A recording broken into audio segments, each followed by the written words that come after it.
Greetings, fellow travelers, vagrants, explorers, wildlanders, and welcome to episode 48 of the Retro Wildlands. My name is Nomad, and this is my gaming podcast where I like to share my thoughts and experiences with a video game that I have discovered or rediscovered while roaming the gaming wildlands. Thank you very much for tuning into the show today. While there are tons and tons of other podcasts out there where you can tune in and listen to a middle-aged man talk about old video games, I'm glad you decided to listen to mine, so thank you so much for checking out the show today. If there's anyone more grateful than myself, it would have to be our Canine Wildlands Expedition leader, Dee. While he might not be much of a people person, he does enjoy a good leg sniffing, so anytime we get the expedition together before setting off towards the horizon, he can't help but get himself lost in all the commotion. Dee really is a fantastic choice to lead our expedition because of how loyal he is. He's loyal to you listening, he's loyal to the cause, and most of all, he's loyal to me. If something were to happen to me on one of our outings, I know Dee would move heaven and earth to avenge me and carry on the Retro Wildlands legacy. And maybe a time will come where I need to willingly step away. If it is destiny that I not return, Dee will need to take the dragon sword of the Hayabusa family and go to America to see the archaeologist Walter Smith. Scratch that, I think I might be jumping the gun and talking about our featured game a bit early. So, speaking of calls to action, legacy, and revenge, on today's episode, we're checking out a game that is widely considered to be one of the most difficult retro games around.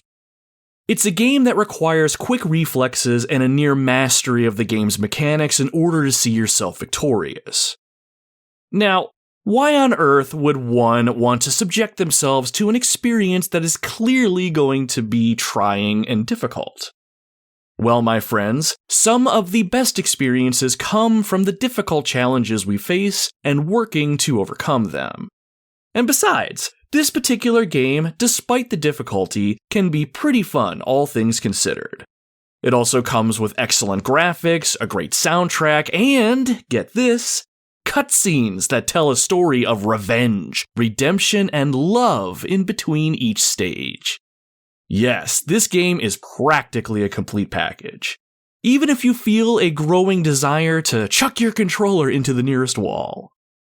That's right, my friends. Today on the Retro Wildlands, I am going to be talking about Ninja Gaiden for the Nintendo Entertainment System.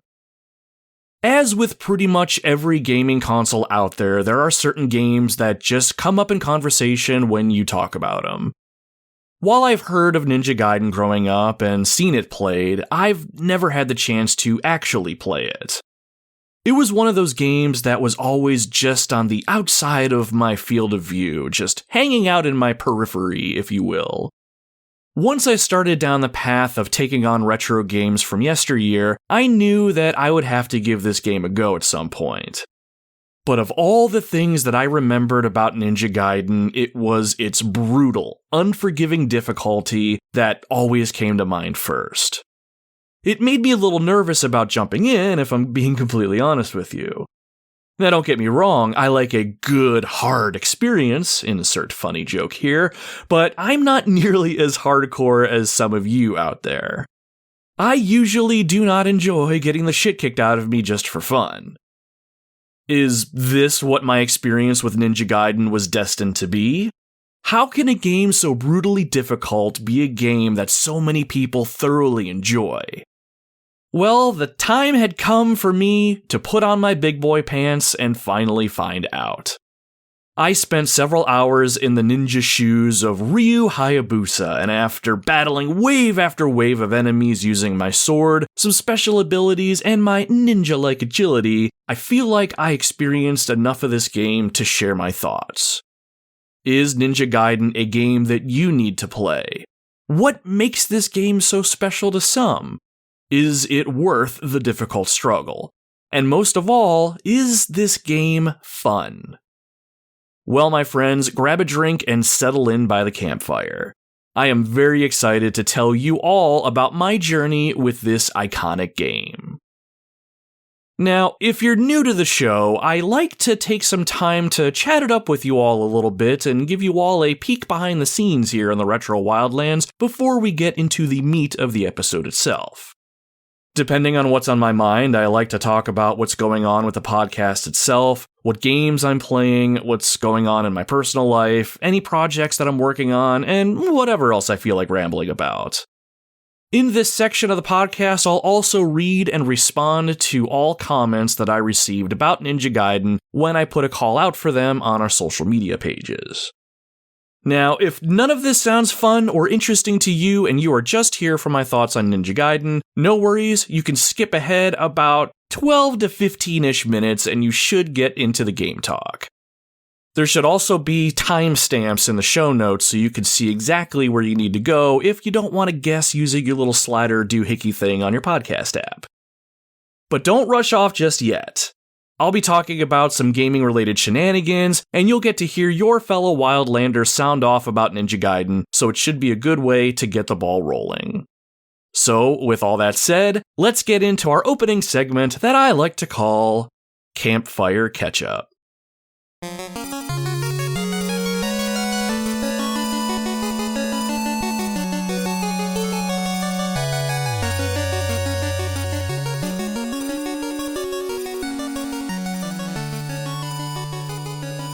So 2023 is coming to a close, and when I look back on the year, well, it's been a pretty big blur if I'm being honest. Between me putting in more time at my adult job and family obligations, keeping the kids fed and watered, making sure the house stays in one piece, finding time to game and make podcasts, it feels like I've been constantly moving with very little slowdown. Which, in all honesty, is usually a good thing. I'm the type of person who likes to stay busy doing something productive. Hell, as I've gotten older, I constantly feel bad when I play a video game for more than 15 minutes, like I'm constantly telling myself, "You should be doing something more productive." But then I tend to follow that up with, "Don't listen to that nonsense, you have earned this time." I'm sure I'm not the only one that has had these struggles, though. But all that said, that's how this entire year has been, and when I look back, it can be hard to point at some of the specific things I've done for as fast as this year has flown by. But when I sit back and have myself a good look back and take a bit of time and let the fog dissipate a bit, it has been a pretty good year, all things considered.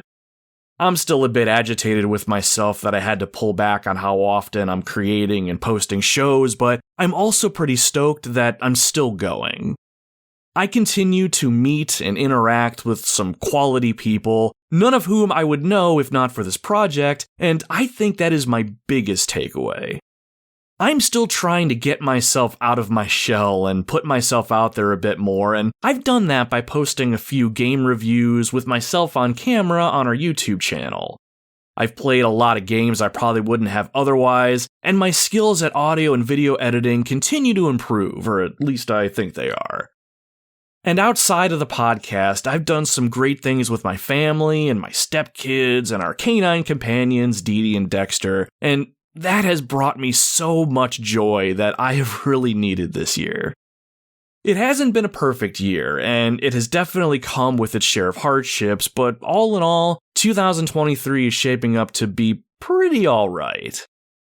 In 2024, I want to try and focus more on my physical and mental health, as well as rekindling some personal and family relationships that I've let fall to the wayside. I let how busy and demanding my adult job has become practically define my mood and attitude for a good chunk of the year, and needless to say, I've become a bit of a grouch, more so than normal. I'm not big into New Year's resolutions or anything, but I'm trying to get myself set up for an awesome 2024, and it all begins with mindset.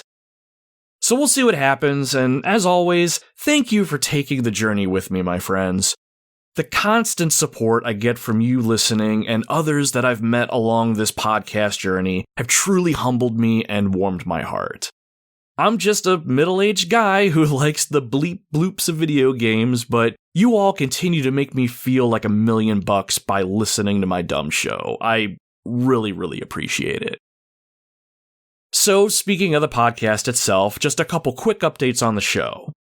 I'm still slowly uploading older episodes of the show onto YouTube, and we're up to episode 35 at the time I'm recording these words. I think I'm going to prioritize getting the back catalog all uploaded so I can get to a point where I can post a new podcast on the usual platforms, and then I'll incorporate making a video and then I can post it around the same time. Ultimately, I want to get back to adding some game reviews for games I want to talk about, but I don't want to make podcasts out of. It'll be slow going, but Rome wasn't built in a day and all of that junk. If you're remotely interested in our YouTube channel, feel free to subscribe to it. Just search Retro Wildlands and it should pop up, or you can check out the link tree I set up at linktr.ee/Retro Wildlands and get there that way. No obligation or anything, the platform is there if you want it. Speaking of, I think I'm going to do a bit better about being more active on social media, so if you want some retro spice on your timelines and feeds, check us out on Facebook, Instagram, Twitter, and Threads. Our link tree has all the links you need if you want to use that. Our Facebook page just hit 450 followers, which is pretty damn good in my opinion. So if you're looking for the social page with the most folks, Facebook seems to be where most of the Wildlanders are. Regardless, huge shout out to anyone following the show on any of our social platforms. I really appreciate it. Even you bots trying to get me to click on your porn links. I appreciate the thought. So one more thing just to mention about the podcast. I'm trying to get back to planning out what games I want to cover on the show ahead of time. For a while in the beginning, I actually had a schedule and would plan out games and what order I wanted to play them in. I know, it was like I was organized and professional. After a while, though, I just started winging it, as well as taking listener recommendations, and while I'm certainly taking recommendations into account, I have planned out the next couple games that I want to cover after this one. The next episode after this is more than likely going to be Super Mario 2, because I've had a hankering for that game for some time now. And for our milestone 50th episode, I'm going to be covering one of my favorite games of all time.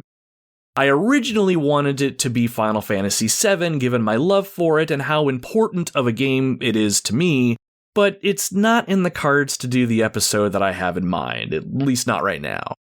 So I went with another game that is near and dear to my heart. What could it possibly be, you might be wondering? Well, I'm going to keep this one close to my vest for now, but I will say it's a game that revolutionized storytelling in video games, and it's a game that should be experienced on its original hardware for maximum impact. I'll leave it at that for now, but stay tuned, my friends. I am really looking forward to crafting an amazing episode around both of these games. Alright, and before we move on, just a quick update on what I am playing. Obviously, I've been playing Ninja Gaiden, but I've mostly been playing the new Super Mario RPG. I finished the game, and now I'm taking part in the new post-game content. There isn't too much extra, I don't think, or at least not that I've found, but you can go back and take on bosses that you fought in the main game, and this time around, they are much more powerful, and you have to be pretty strategic with how you fight them. I won't give any of them away or anything like that, but I will say, I am pretty impressed how the game does this. I was expecting you to just recall a boss from a list and fight them, but it's been woven into the gameplay pretty well. I still have a ways to go, but I want to be done soon so I can finish my notes on the remake and potentially plan an episode of the show around it. I still need to see if my buddy Nick wants to come back for that, so we'll see. I'm also playing Super Mario Wonder, and I'm still having a decent time with that game. Still a long way to go to complete that one, but playing it on the Switch is just so perfect since I can just knock out a level here and there when I have a quick moment. Lastly, I decided to dust off my PlayStation Vita, and I've been playing Xenocrisis a bit on that. I I think I might even mention playing it a little bit before, way back on earlier podcast episodes. Xenocrisis is a twin-stick arena shooter which always makes me think of Super Smash TV on the Super Nintendo. I haven't put too much time into it overall, but I'm really liking it so far, even if I'm not very good at the game. I usually play it for a little bit, then stop for a few months, and then I go back to it. I'm considering making this game one that I do a YouTube review on down the road, but we'll see what happens. Either way, it's been fun blasting monsters and seeing how far I can get. Eventually, I'll be picking up Super Mario 2 for the podcast, so all in all, there are plenty of games to play, and I am keeping busy. Life is good. Alright, enough of the jibba-jabba. I'd say we're pretty caught up, so it's time to get to the reason that you are all here today. It is time to talk about Ninja Gaiden for the NES. William, who wrote into the show about Ninja Gaiden over on our Retro Wildlands Facebook page when I put a call out for comments, said, "This game introduced cutscenes to me as a kid, very ahead of its time. Gameplay was solid too. Frustrating, but solid." I 100% agree with all of that, William. While the difficulty was the one thing I knew Ninja Gaiden was known for, I had forgotten about the cutscenes. The graphics during these scenes were really well done, and even if the dialogue was pretty in spots, there was a pretty robust story, all things considered. Tons of games during this time were all about chasing a high score and getting to the next level, but Ninja Gaiden gave players a more involved reason to keep pushing forward, even despite the ridiculous difficulty. Would Ryu have his revenge and learn the truth? Well, you just had to keep pushing forward to find out. Thank you a bunch for writing into the show, William. I appreciate the comment. Dave, who wrote into the show over on our Facebook page, had this to say about Ninja Gaiden. "Such a very hard game, but music and sounds are so very awesome." And I have to agree, I really appreciated the sound design and the soundtrack to this game. While the sounds were crisp and punchy, it was the soundtrack that really stood out for me.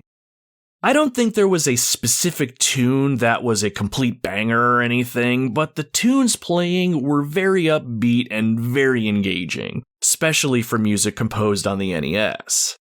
I think there are more than 20 unique songs in this game. Several for the stages that you play, and several for the cutscenes that you get to experience. All of the music was done very well, and it did a great job of helping to create an awesome ninja experience. Thank you very much for your comment, Dave. I appreciate you taking the time to interact with the show. Curtis chimed in on our Facebook page as well and said, "I used to play this game as a kid. I remember going to Blockbuster and renting the NES console and this game. I remember it being difficult because I never managed to beat it in the week-long rental time, but I always had fun."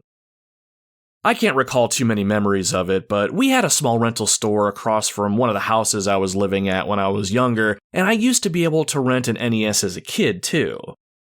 We only got it a handful of times, but I loved how our weekends would be dedicated to the Nintendo and whatever my stepdad decided to rent. Ninja Gaiden would have been a good one, and I could see having actual fun with it, but there is no way that I would have been able to beat this game in a week either. Especially with interruptions like dinner and chores. But that really speaks volumes about Ninja Gaiden. Everyone says it's hard as balls, but I'm finding more and more people who had a genuinely good time with this game, and it warms my heart. Thank you again for writing into the show, Curtis. Always good to hear from you. Chris Copleen, one of the hosts of the Retro Hangover podcast, reached out to the show over on our Twitter page and said, "The action in this game is quite fun, but its legendary difficulty lives up to its reputation. It's one that will take practice and near pixel-perfect memorization, but it's possible. Just keep moving forward. Oh, also, fucking birds, man." So we're going to get into this during the episode, but Ninja Gaiden's greatest enemy isn't some super boss or some big wave of baddies. It's birds. Fucking birds. You're going to come across a decent amount of gaps that you're going to need to platform over and around, and for some reason, the developers thought it would be hilarious to spawn birds right after you've made your jump in such a way that you'll hit the bird mid-air and then you'll get knocked backwards into the pit that you were trying to jump over. It is infuriating beyond anything you have experienced. But Chris also nailed it on the head when he spoke about pixel-perfect memorization. Most of these sorts of traps can be circumvented so long as you take your time and inch yourself just far enough to make the game spawn the bird before jumping. But this entire game is all about practice, practice, practice. But man, I will never look at birds the same way. Just their dumb faces and their stupid... No! Get the hell out of here! God damn birds! Ugh. Anyway, thanks for the comment, Chris. Our last community comment came from the Still Loading podcast over on our Instagram page. They said, I didn't grow up with this game, but I remember in college my buddy Justin was playing through it while us and a group of friends were hanging out. Unlike me, Justin did grow up with it and had played it a ton, but he had never beaten it because of its difficulty. Well, that night, he finally beat it after 15 plus years, and I have never seen him so excited and happy. He literally got onto his knees and screeched in happiness. It was one of the coolest experiences getting to see my best friend beat a game that he's been trying to since childhood. This was such a pure gaming experience right here, and I was smiling from ear to ear reading this comment. Sure, Ninja Gaiden is hard, but the sheer joy a person experiences when finally overcoming any sort of obstacle is unmatched. You can't help but feel inspired by a story like this too, and honestly, this was a big driver for me while I was putting my time into Ninja Gaiden. This is a game that is going to make you earn your victory, and it's not by exploiting some glitch or super secret technique. You have to work and be okay with repeat failure. Only then will you succeed, and only then will you become a true ninja warrior. My friends at the Still Loading podcast, thank you for sharing this awesome story with the community. Released in North America on March 28, 1989, Ninja Gaiden has players taking on the role of Ryu Hayabusa, a young man who sets off on a quest to avenge his father who fell in battle. After finding a letter left behind by his father and taking up the dragon sword, Ryu obeys his father's wishes and heads to America to take revenge on the enemy. But why was it that Ryu's father was even in battle in the first place? And is this story simply one of vengeance, or is there something more sinister at work? And who can Ryu trust on his quest, or is he truly alone on the road to revenge? These are questions Ryu will need to answer as he takes up arms against his enemies. Thankfully though, Ryu is not alone because he has us. So let's suit up. Grab the dragon sword, pocket a few throwing stars, and tie on your ninja headbands. It is absolutely essential that we succeed on our mission. If we can't find a way to defeat the forces of evil, there will be nothing to stop the incoming wave of destruction. Our reflexes will need to be quick, our wits will need to be sharp, and our sword sharper. But above all else, Wildlanders, remember, be always brave.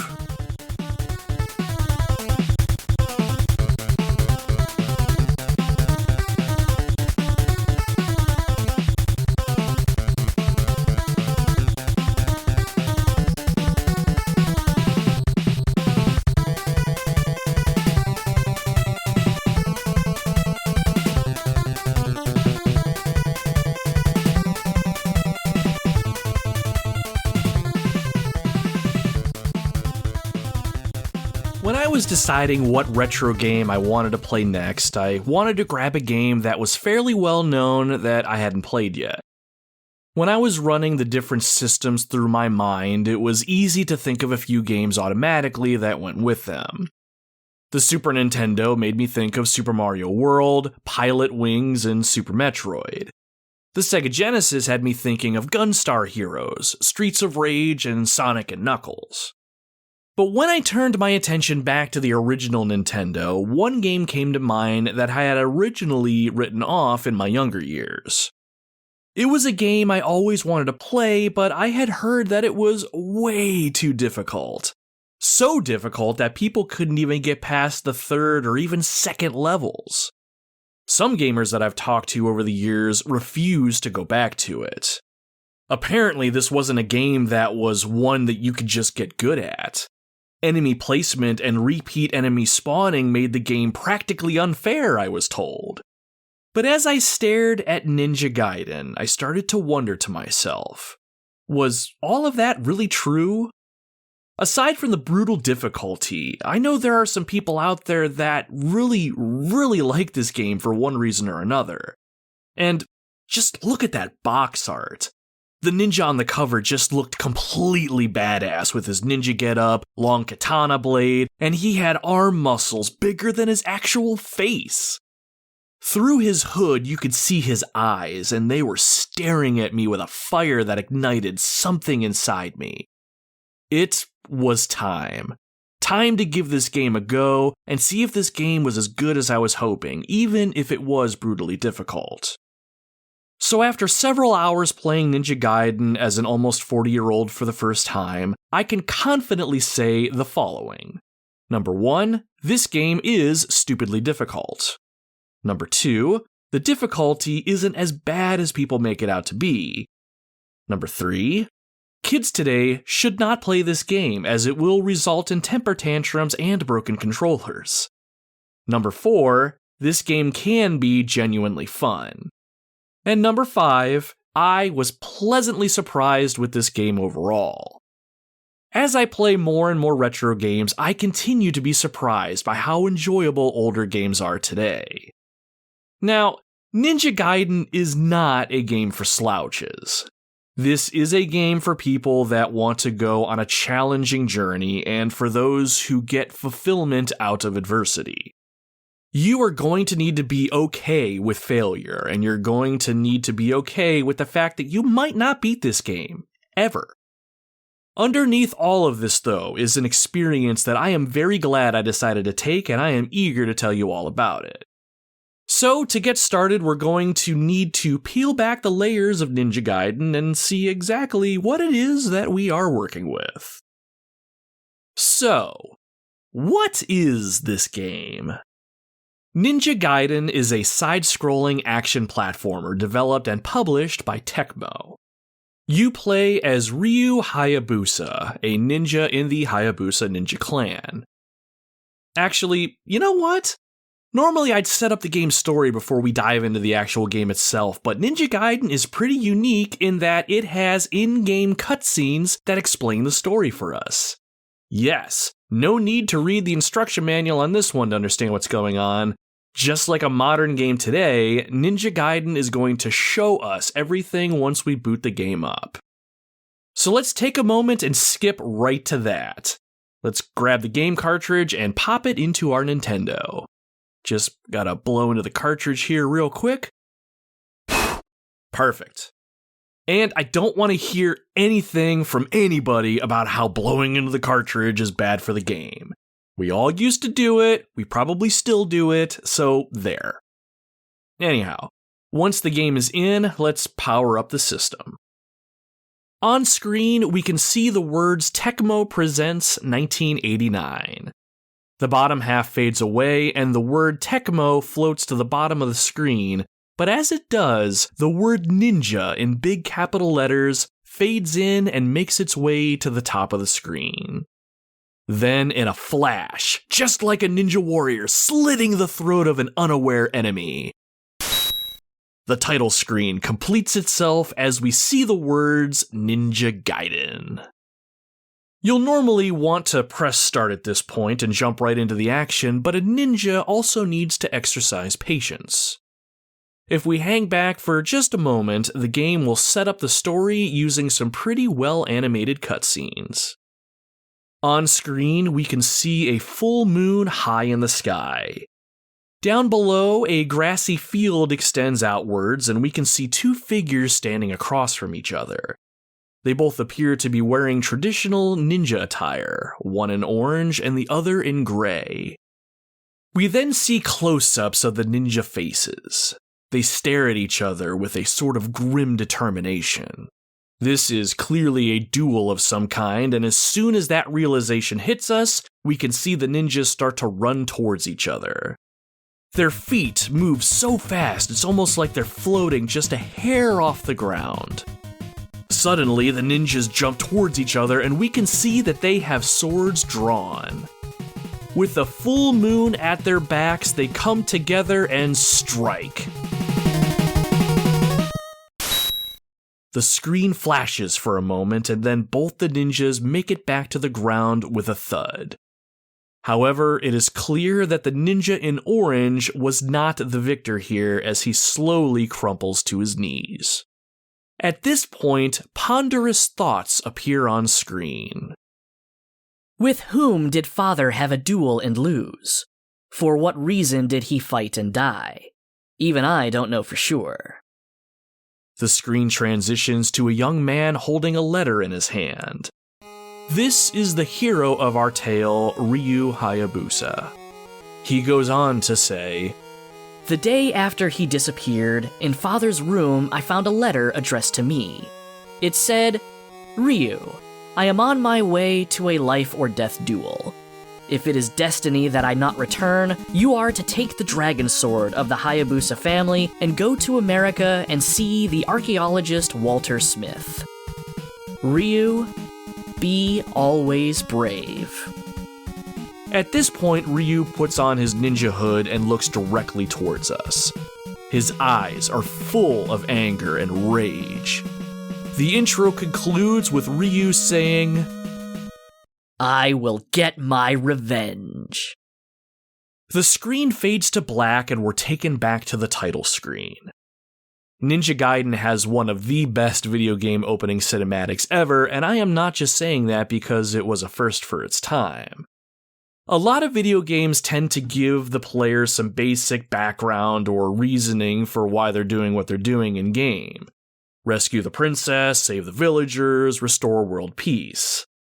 While Ninja Gaiden's premise of revenge is simple enough, it leaves questions like, what was Ryu's father up to? Why did he duel someone in the first place? Who did he duel? Why do we need to find an archaeologist of all people, and why in America of all places? The game itself is divided into acts, and each act has several short stages within them. As we finish each act, more of the story is revealed with cutscenes similar to the game's opening. It is the perfect incentive to keep playing this game, even today. The graphical presentation in these cutscenes are masterful on the NES, and the music that plays during them creates a gripping tension. Usually what happens is one question gets answered and two more go unanswered. While I personally love going after a high score or a specific achievement, a good story is the best kind of carrot on a stick to keep me wanting to play. Now, I might be overhyping Ninja Gaiden's story a bit. At the end of the day, it is not a story that transcends the decades or anything. It's still pretty basic, all things considered. But back in 1989, I could only imagine how hooked this would get players. To my knowledge, there wasn't a game like this around this time period that had a story this robust. So now that we know the reason that we're fighting, it's time to set off on our mission to take revenge. Act 1 of Ninja Gaiden, I argue, isn't too difficult overall, so it'll be a perfect opportunity for us to break this game down even further and see how the gameplay experience actually is. Let's press start on our controller and get to it. Once we do this, we start Act 1.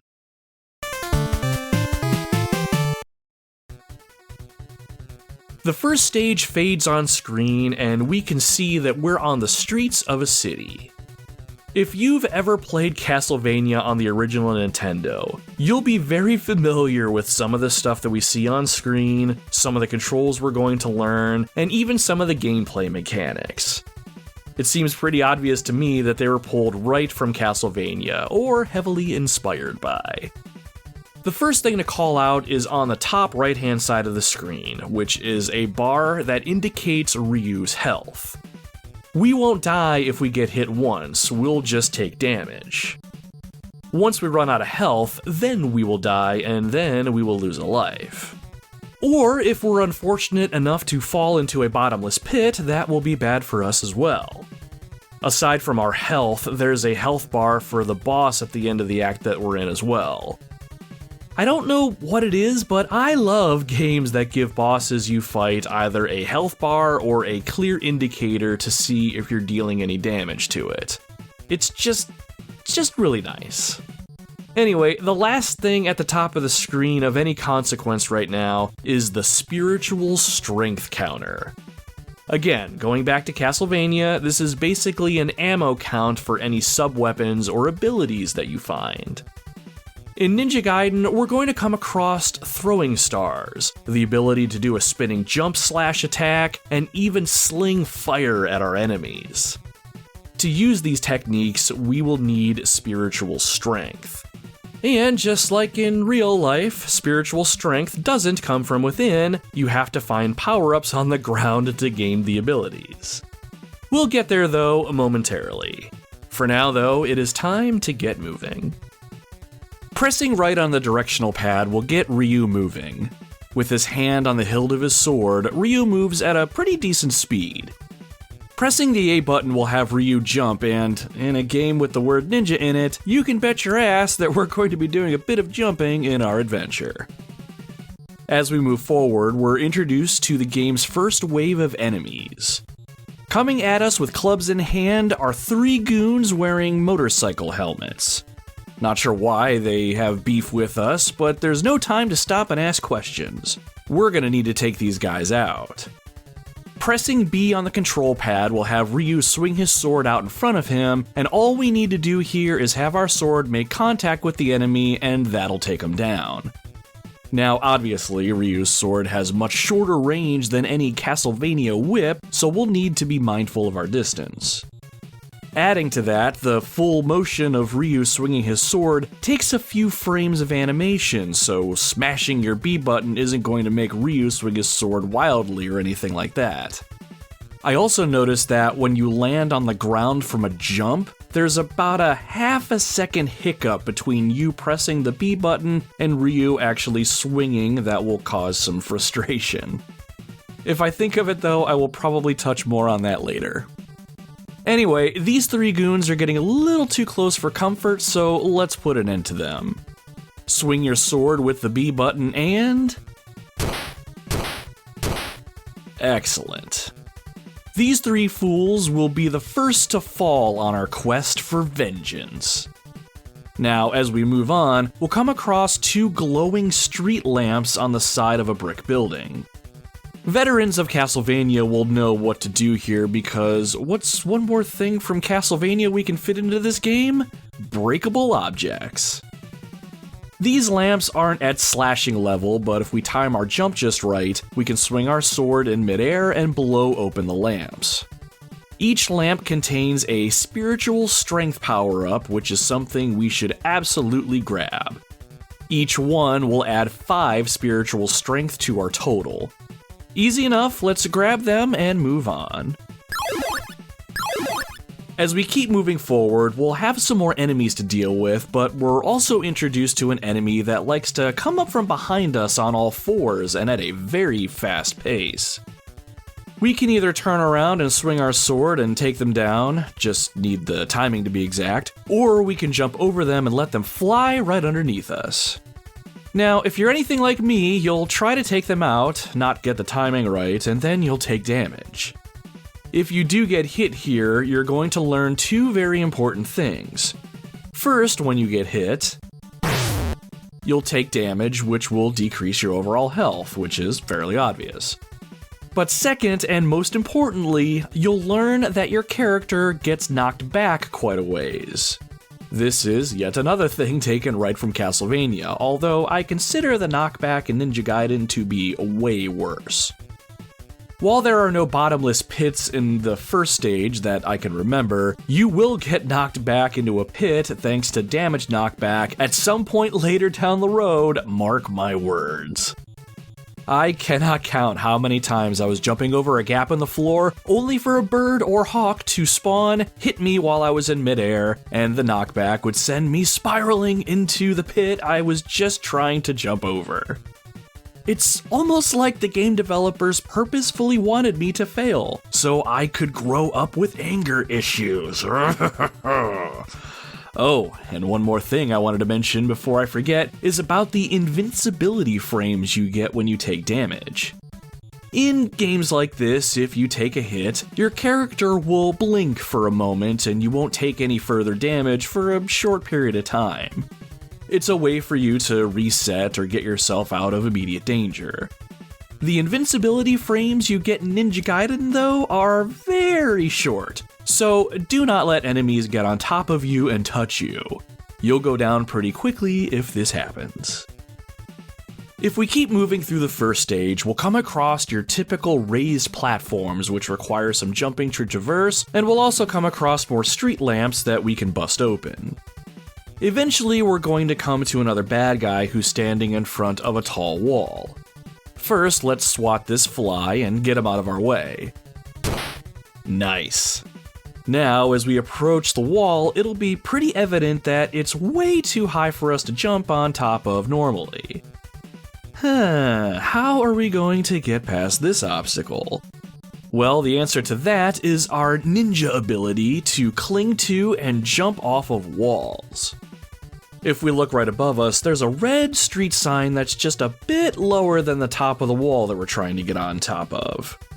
If we jump towards the wall, Ryu will grab onto the wall and stick to it like a fly on flypaper. I use that analogy because it really feels like Ryu has suction cups on the ends of his hands and feet and will effortlessly stick to surfaces. This happens automatically, and oftentimes will happen when you don't mean it to happen, but that's an issue for later in the game.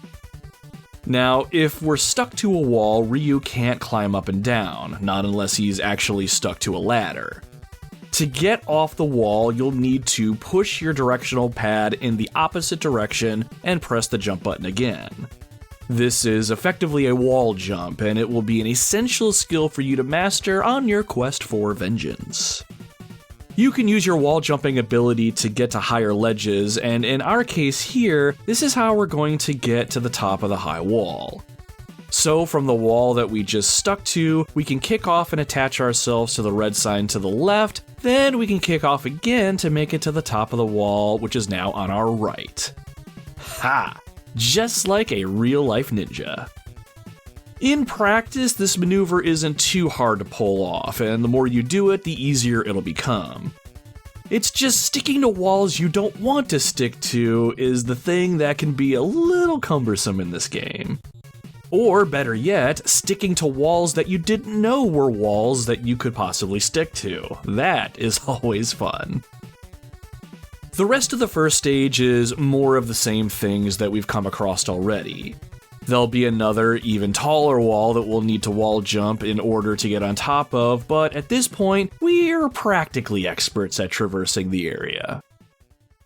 Eventually, we make it to the end of the area and we are taken inside a bar. Once the interior of the bar fades on screen, we're now face to face with the Axe End boss, a huge hulking barbarian with a massive blade. He slowly walks towards us, stopping when we're near him to swing his blade towards us twice. Damaging this beast is easy enough. If we wait until after the second swing, the barbarian will take a moment before moving forward and we can use the opportunity to swing our blade and chip away at his health. The problem here is that the barbarian is just tall enough where we can't jump over him without touching him on the way down and taking some damage. How can we avoid this? Well, we need to increase our jump height, and we can do that by wall jumping using the 2 walls on either side of the bar. We're almost spoiled nowadays because parts of the environment that we can interact with are highlighted or called out in some way. My favorite thing developers tend to do, at least nowadays, is put yellow paint or tape or scratches around the thing that you can interact with. But back in 1989, in Ninja Gaiden, it's up to you to figure these things out on your own and figure out what surfaces you can and cannot utilize with your ninja skills. At first, I didn't realize that I could jump on the walls of the bar for as unassuming as they were, but once the barbarian backs you into a corner, you'll have to figure that out pretty quick. So really, the strategy here is to chip away when the barbarian leaves himself open, wall jump over him, and then repeat until he bursts into literal flames. Alright, so now that we got the game plan, let's get this thing done. Alright, now wall jump, sword slashes,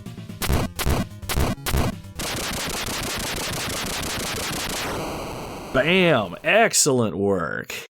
As the barbarian expires, the remaining time that we had left to finish the level is added to our score.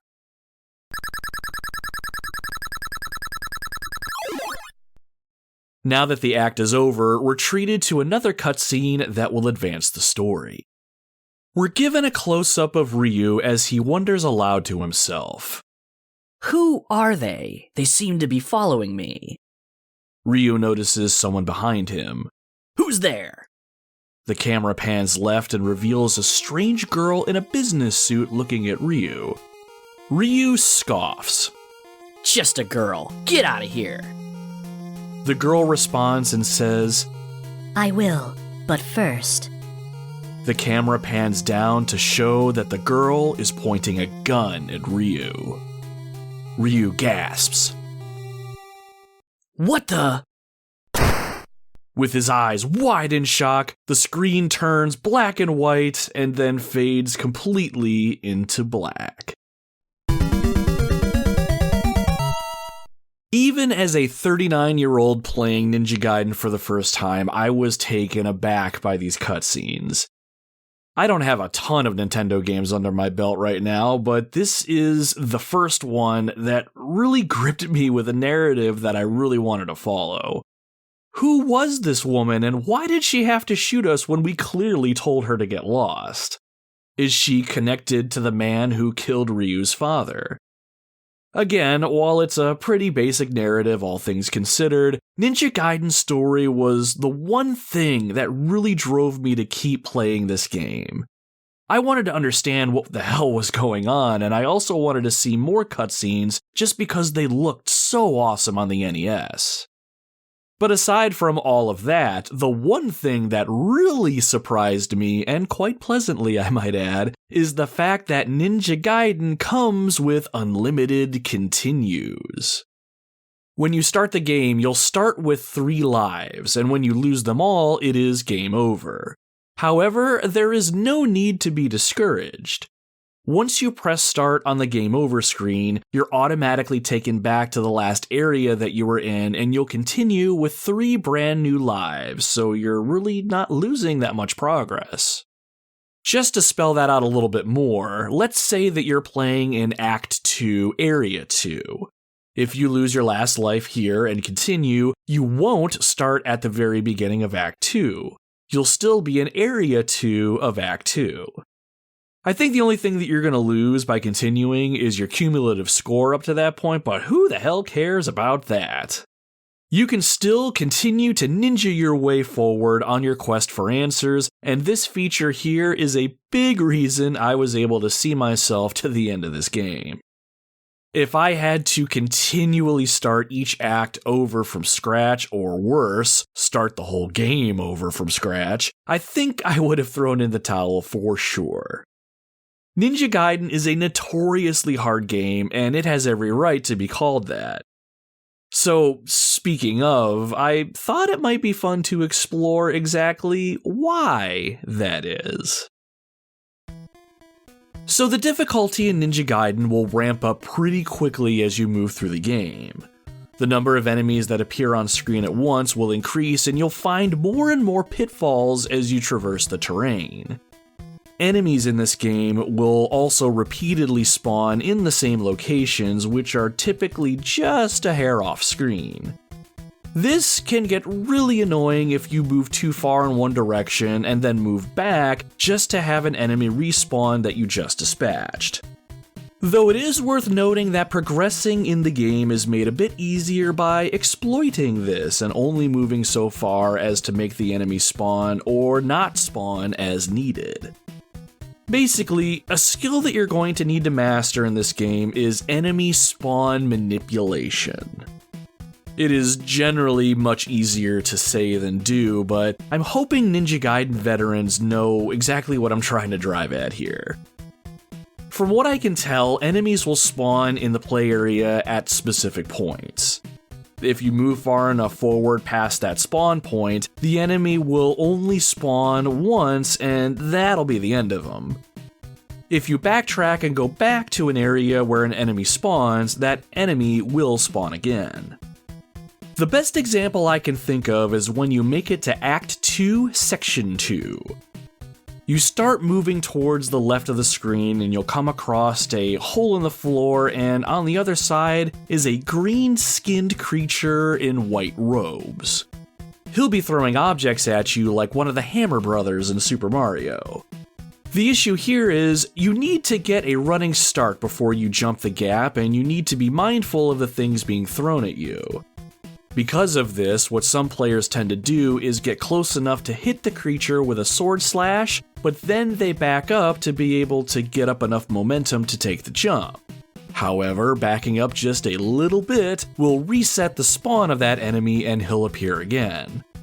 Almost guaranteed, you will jump, the enemy will respawn, and start throwing things at you. You'll take a hit, fly backwards due to the crazy knockback, fall into the pit that you're trying to jump over, and then you'll get to hear the "you died" jingle that I'm sure is seared into the minds of anyone who has played this game. In case you need a reminder, here's that jingle. Brings back all the memories of all the pain.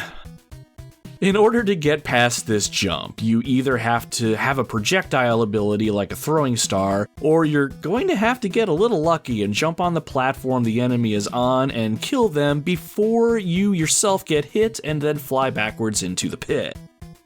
Now, I wouldn't say it's all luck-based in scenarios like this. Again, if you can position yourself in such a way that you take an enemy out but don't back up far enough to make the enemy respawn, you're golden. There's also some scenarios where you can move just far enough forward to make an enemy spawn who might run towards you, but you can then jump over them or watch them run under you if you happen to be on a higher plane, let's say. This is going to require you putting a decent amount of time into the game in order to understand where the enemies appear and get used to how they behave. In simple terms, practice and just get good. Which is a great segue to get into the next thing that worked well for me playing Ninja Gaiden. Take your time, especially when you're learning the levels and where the enemies are going to show up. Even though you're a ninja and ninjas are usually ones to go fast and swiftly, this can and oftentimes will get you into trouble if you don't know the dangers that lie ahead. Oftentimes, multiple enemies will spawn next to each other, but if you take your time, you can combat them one at a time. There's a specific jump at the end of Act 3 before the boss in the area that comes to mind when I say this. As you approach a cliff where you need to jump down to a lower platform, you'll have cheetahs or something looking like a cheetah running up behind you. At the bottom of the platform that you're trying to jump on, there's a single human enemy walking back and forth. As soon as you're in the air heading towards the platform, a bird is going to spawn and head right towards you. Now, here's how crazy the spawning is here. If you move towards the edge of the cliff, the cheetahs will stop spawning.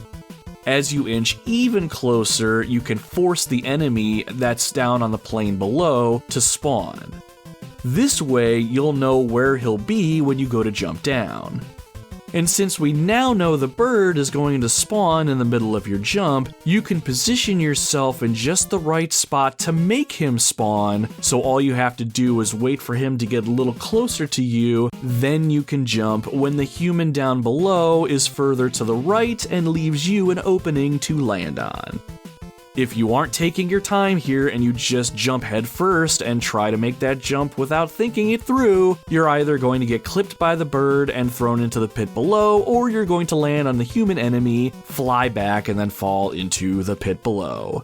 Guaranteed every time.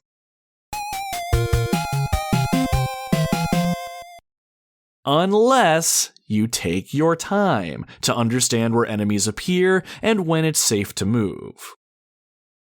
I say all of this to say, Ninja Gaiden is a game where you need to truly act like a ninja. You need to be fast and deadly when it makes sense to, but you need to take your time and pick your battles, all while you're constantly moving forward. If you backtrack, you're going to run into enemies that you've already defeated and put yourself in needless danger. If you move forward too fast, I can promise that you're going to jump into an enemy that you didn't see just off screen, and then you're going to get knocked back into a pit. There was a point where this was happening to me so often, I honestly wondered why the developers even put a health bar in this game in the first place. I rarely took enough damage to just die outright. 9 times out of 10, I was getting flung into a pit due to my lack of knowledge of the area or just my sheer carelessness. So at the end of the day, if you really want to beat this game, you're going to have to put your reps in, learn the enemy spawn points, and master the game's controls in order to become the ninja you were destined to be. Now, besides all of that and all of the ninja-type skills that I was just talking about, you do have some other ways to get the upper hand on top of everything I just mentioned, and that's getting your hands on some of the ninja abilities, or sub-weapons as I like to call them. Like I had mentioned before, you can pick up a couple abilities that will utilize your spiritual strength in order to deploy in battle. Once you have one of these equipped, you'll see the icon for it at the top of your screen. Pressing up on the directional pad and your B button will have you use it. Again, a lot like how Castlevania has you use sub-weapons. First, there's a throwing star, which is fairly self-explanatory.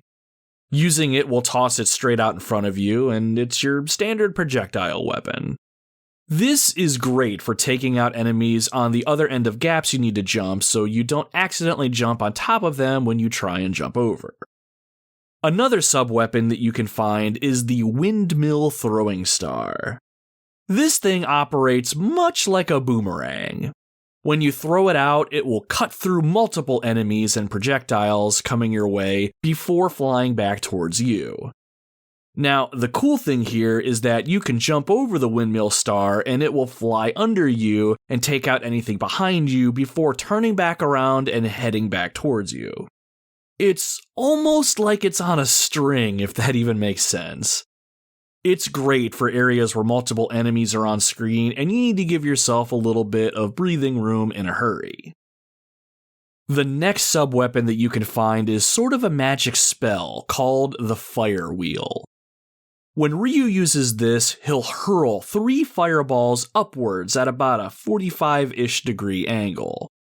It seems like a very specific trajectory that only has limited use, but you'd be surprised how useful this item can be, especially against one specific boss enemy that likes to jump over you frequently. This specific weapon wasn't my favorite to use, but it's better to have this than nothing at all. And finally, there is a power-up called the Jump and Slash technique. I like to call this one the spinning attack. It's actually very reminiscent to the screw attack for those that have played the Metroid games. When you have this particular skill, pressing the attack button while in midair will have Ryu spin his sword around, sort of like how Sonic curls into a little ball when he jumps. Any enemy you touch while you're in this spin attack is going to get slaughtered, so it's a fantastic weapon to use if you're about to jump onto an enemy, say while jumping from platform to platform. Not only that, this technique is stupidly powerful. I was able to use this technique once on one of the first bosses in the game, and it immediately wiped it out with very minimal effort. The only downside is you're going to find yourself jump attacking regularly as you go throughout the game normally, so you may end up using all of your spiritual energy and not mean to. One thing I did read somewhere is that if you want to do a regular jump attack while you have the spin attack equipped, you can hold down on the directional pad and attack while in midair, and you'll attack normally, though I have never tested this out myself because I did not know this was a thing. Sub-weapons are great additions to the game and really add versatility to your offensive capabilities. However, I never found myself using them too terribly often. There are certain areas of the game that are much easier if you have a specific special weapon with you at that specific time, but I never counted on them to succeed. My biggest weapon was just taking my time, learning the game's layout, and practicing over and over again. Plus, I would find myself picking up a sub-weapon and not meaning to, so I had a hard time saving that one special one I wanted to hang on to. Referencing Castlevania yet again, if you bust open a street lamp or other breakable object, it's really easy to pick up the item that falls out without realizing it, and then you're picking up a new sub-weapon that is going to replace your old one when you don't mean to. Just calling that out so it's something that you can be mindful of. The difficulty in Ninja Gaiden will progressively ramp up as you go, and while it took some time to get good enough to get through Acts 1 through 4 with so-so effort, Act 5 is where the game started to get a bit crazy with how enemies would spawn and the amount of platforming and wall jumping that you're going to need to do. Once you make it to Act 5, you're going to be running into a lot of places where flying birds will continue to spawn in and wreck you while you're in midair, especially when you're trying to make it over a gap. You need to continue to take your time and look for these openings to jump. Never, ever rush towards the edge of a ledge and jump without first seeing if something is going to spawn first. This game loves to spawn enemy birds just as you jump, so you hit them and fall into a pit every time. Do not let this happen. Be a smart ninja and work smarter, not harder. Now overall, I enjoyed my time with Ninja Gaiden. When I first sat down with it and gave it a go, I actually thought it was a lot easier than people were making it out to be. I breezed through the first act and was pretty locked in thanks to the snappy gameplay, the good-looking graphics, excellent soundtrack, and the awesome story told through well-animated cutscenes. It wasn't until around the third or fourth act that I really started to struggle. But thanks to the fact that Ninja Gaiden offered unlimited continues and didn't throw you too far back when you lost all of your lives, it was pretty easy for me to keep playing and hone my ninja craft. I don't think I mentioned it before, but I played a majority of Ninja Gaiden on my Nintendo Switch using my Nintendo Online subscription. While I had suspend points that I could use using this service where I could have saved the game at any point, I honestly did not feel the need to use that feature. There were some spots I had a hard time getting past, but I never felt the need to save my game midway to save myself any time.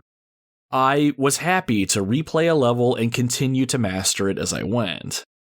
I became a better player and I became a better ninja as I got more comfortable with movement, attacking in midair, and even getting so good that I could wall jump up a wall on just one side. This really felt like a journey where I was growing along with our hero, and it made me fall in love with this game despite all of its hardships. That is, until I got to the end of the game and battled the final boss.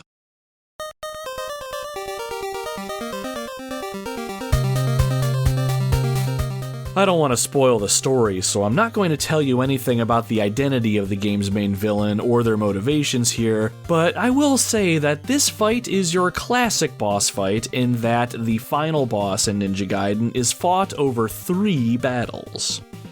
The first one is simple enough. You'll have a large, lumbering creature walking towards you. There's an orange orb in the center of the room on the wall, and that's the thing that you need to destroy to win the first battle. It's not overly difficult, especially if you happen to have the fire wheel, or better yet, the spin attack as one of your sub-weapons. Otherwise, you need to jump and slash with your sword, and while that works just fine, the longer you take, the more the orb in the middle will shoot out these orange balls that will surround the boss. The more orbs on screen means the harder it will be to avoid taking damage. Now, if you happen to beat this battle, you'll be given more story cutscenes, and then it's on to the second final battle. This creature will be suspended from the ceiling and slide from right to left over and over while shooting 2 fireballs down towards you. You have to jump on one of the platforms that's in the room and jump up again to slash the creature in midair. This sounds simple enough, but here's the fun part, and hopefully I can describe this correctly. In reality, the boss only has one attack. It will shoot the 2 fireballs down towards you. They are sort of homing fireballs and will follow you, but the nice thing is, if you're on the very bottom ground level, the sheer speed of these fireballs will cause them to fly through the floor and vanish. Now, if you're above the ground floor, like when you're jumping on one of the little platforms to attack the boss, the homing fireballs will start to curve towards you. Since they lose some speed at this height, they'll actually start to circle around you instead of flying through the floor. So what'll happen is you'll run the risk of having multiple fireballs flying around towards you, and they can be increasingly hard to dodge. They don't do a ton of damage, but it makes this incredibly hard to hit the boss. Even worse if the fireballs knock you into the boss itself. The fireballs may not do too much damage, but the boss itself will drain your health bar considerably faster. It's hard to describe without seeing it in action, but take it from me. If you manage to make it this far in Ninja Gaiden, this is going to be your biggest roadblock. Now, you might be wondering how bad it could possibly be, because the game gives you infinite continues and only sets you back to the start of the area you were in, right? Sweet, sweet child. While the game gives you unlimited continues, for some reason when you die at the hands of the final boss, you're actually shipped back to the beginning of the last act. Yes, all the fucking way back to the beginning. Normally, if you're in the middle of an act, for instance, Act 5, Stage 3, you'll continue from Act 5, Stage 3. You're in Act 6, Stage 4 when you're fighting the final boss. If you die against the final boss in any of its forms, you're sent back all the way to Act 6, Stage 1. And that's not when you lose all your lives either, that's when you lose a single one. Yes, this game is just that fucking brutal. I don't get angry when I lose at video games or something doesn't go my way, but the whole idea that I had to replay an entire 4-stage act just to get another chance at the final boss pissed me off to no end. I grit my teeth and squeeze my controller so tight that there were times I thought I would somehow harness the strength to snap it in half. Now, I don't normally like to talk down on game developers or anyone who put their heart and soul into making a video game, but whoever thought this was a good idea is a goddamn idiot. Ninja Gaiden isn't a long game, so really you're not being set back that much time when you perish, but the amount of time and effort just to get to that point, and then have a large chunk of time taken away from you, makes me think of all the kids who played this game growing up, and how they would have probably wasted weekends playing their hearts out, only to have them ripped out of their chests when they fall just once to the end boss. And it's not like Ninja Gaiden has a password system or anything so you can pick up at a specific point or anything. So if you fail, or God forbid your mom makes you turn the Nintendo off for dinner or some other family activity you don't want to participate in, it's just so frustrating.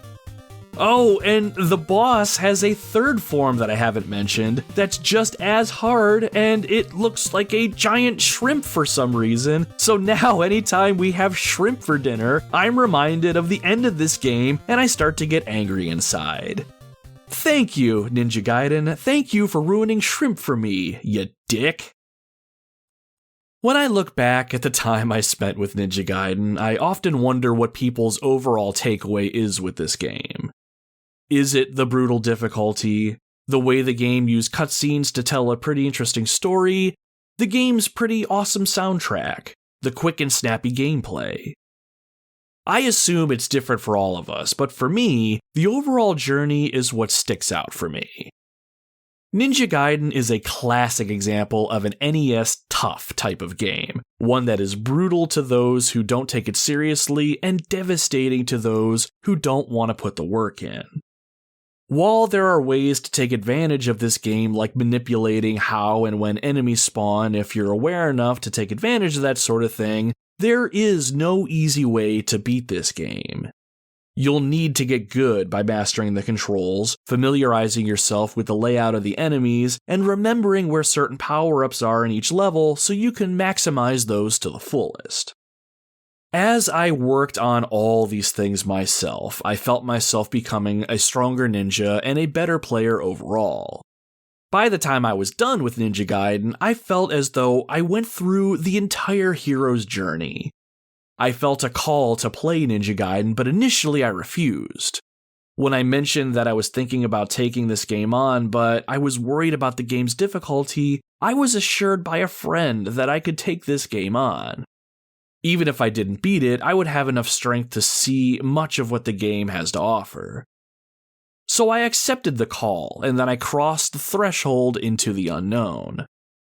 The struggle was real, and I found myself thinking about abandoning my quest.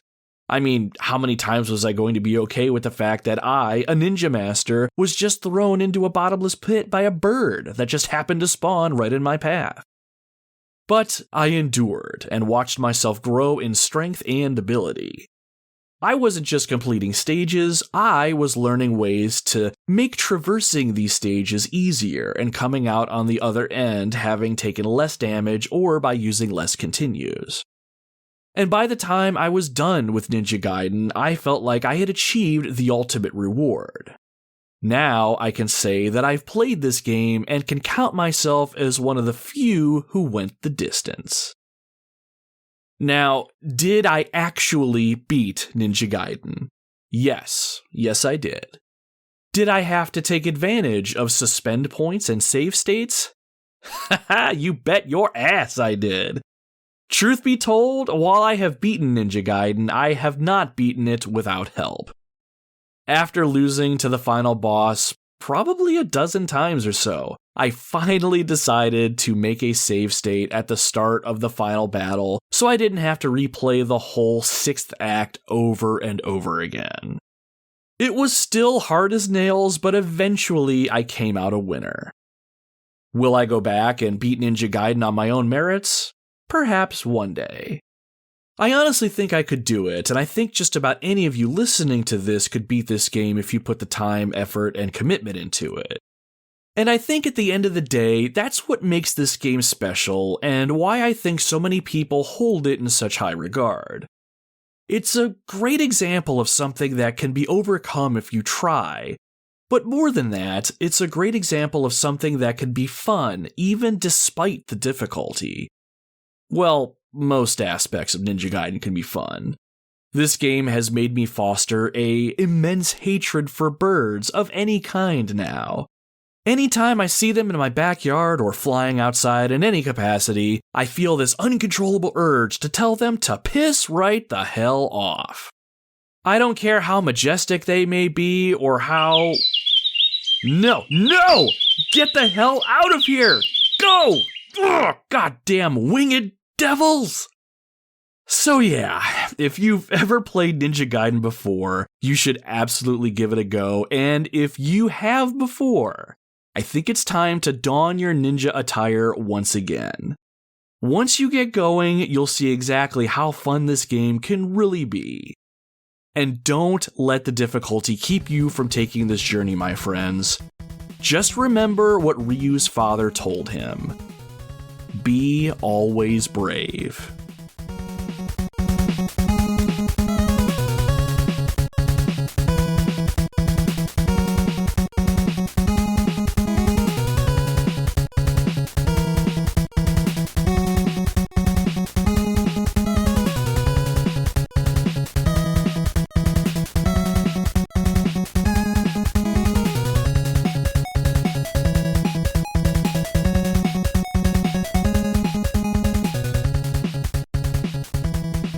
That marks the end of another trip into the gaming wilderness, my friends.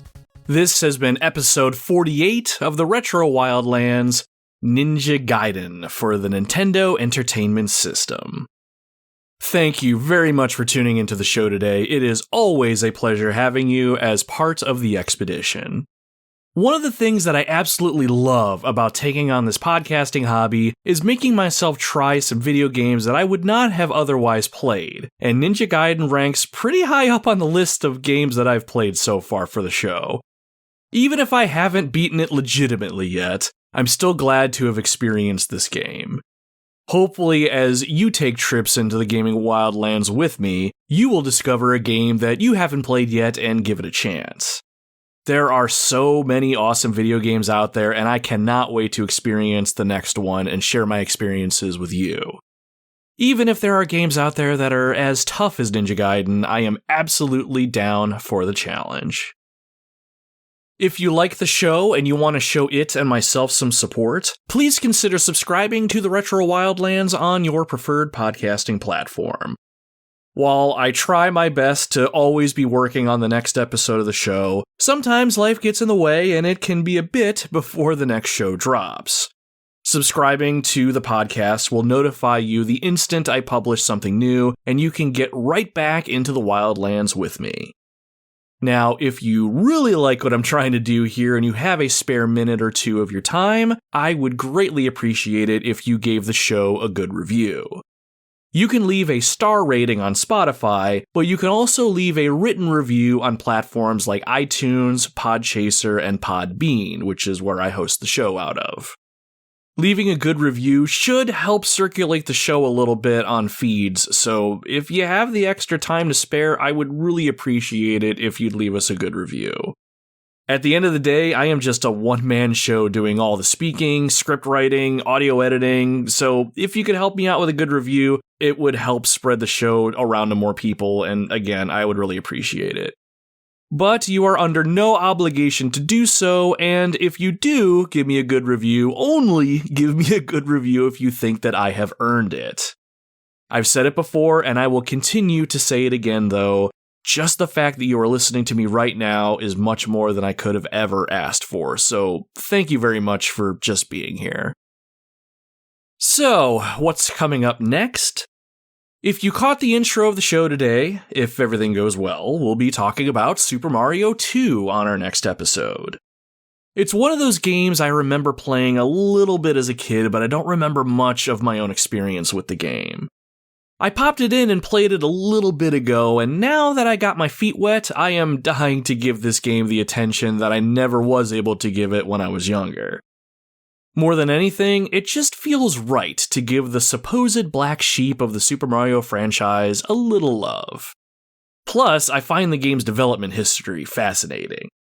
So, with that said, Super Mario 2 is where we're heading next, barring any issues or if something else catches my attention that I think needs a show before then.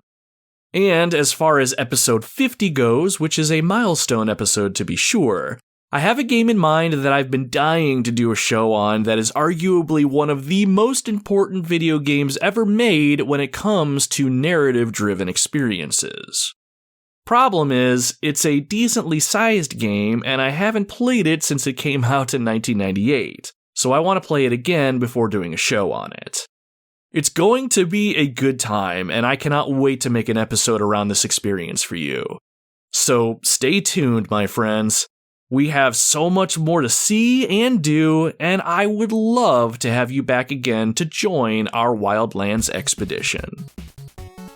Until then, my friends, my name is Nomad, and you can find me roaming the retro Wildlands.